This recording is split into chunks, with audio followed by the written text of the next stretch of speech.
Welcome students to the History and Civics session. Today, in this session, I'll deal with the chapter The Organs of the Government, the Legislature. But before I begin with the legislature, let me first tell you that in a democratic country, there are various institutions that perform certain functions. As a single government, can't govern a vast country like India with 29 states and 7 union territories.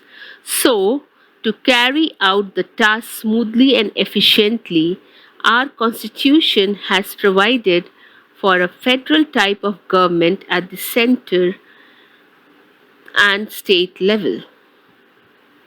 They carry out the task with the help of the three main organs: the legislature, the executive, and the judiciary.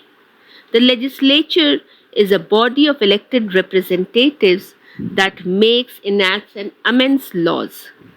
The executive is a body of elected representatives that executes the laws.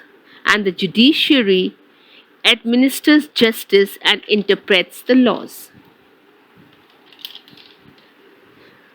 The Union legislature uh, comprises of the two houses, the Lok Sabha and the Raj Sabha, along with the office of the president. The other name for the Lok Sabha or the lower house is the House of People, and the other name for the Raj Sabha or the upper house is the Council of States.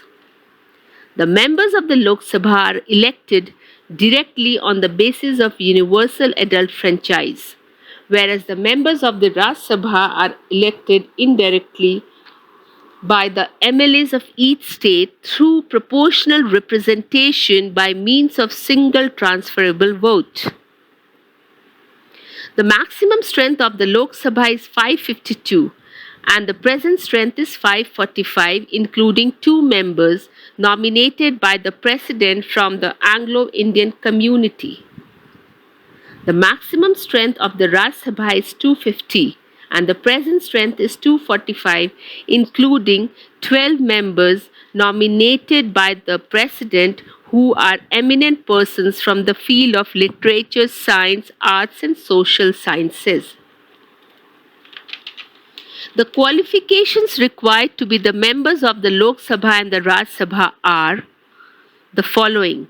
Members of both the houses should be citizens of India and registered voters. They should possess all other qualifications as may be fixed by the Constitution. But with regard to age limit, Lok Sabha members should be 25 years and above, whereas the Raj Sabha members should be 30 years and above. The Lok Sabha elects its own speaker and deputy speaker who regulates the proceedings and debates of the houses and presides the meetings. But in the Raj Sabha, the vice president is the ex officio chairman of the Raj Sabha. The Raj Sabha elects a deputy chairman from amongst its members. The Lok Sabha also elects a deputy speaker. Now, I will deal with the powers and functions of the Union legislature. Legislative powers. The Parliament can make laws on matters in the Union list, state list, and concurrent list, and even on the residuary subjects. It makes laws on matters in the state list during the proclamation of an emergency. Ordinances need to be approved by both the houses. A bill becomes a law only when it is passed by both the houses. Next is financial powers. In the financial sphere, the Raj Sabha is a weak house. Money bill can be introduced only in the Lok Sabha. Annual budget is passed by the Lok Sabha. The Lok Sabha controls the national finance. Next is the executive powers. The parliament has control over the executive. The Prime Minister and the Council of Ministers are collectively responsible to the Lok Sabha, and they are in office as long as they enjoy the confidence of the Lok Sabha. Constituent functions. The two houses of the parliament amends the constitution. The bill needs to be passed by each house by a simple majority or two-third majority. Judicial functions. The parliament can impeach the president, the judges of the Supreme Court and the High Court. The parliament can also punish a person for breaking the discipline in the house and may even adjourn the house. Electoral powers. It elects the president through the electoral college. The vice president is elected by MPs of both the houses. The Lok Sabha also elects its speaker and deputy speaker.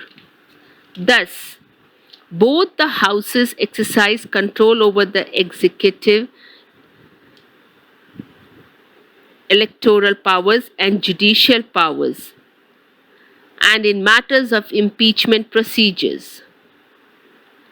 Non-money bills can originate in either house of the parliament. Thus, we see that the Raj Sabha has a secondary role and is a weak house in the legislative, financial, constituent, and executive powers. As it is because of its strength, Lok Sabha becomes more powerful. So now, children, you must have understood the union legislature, its composition,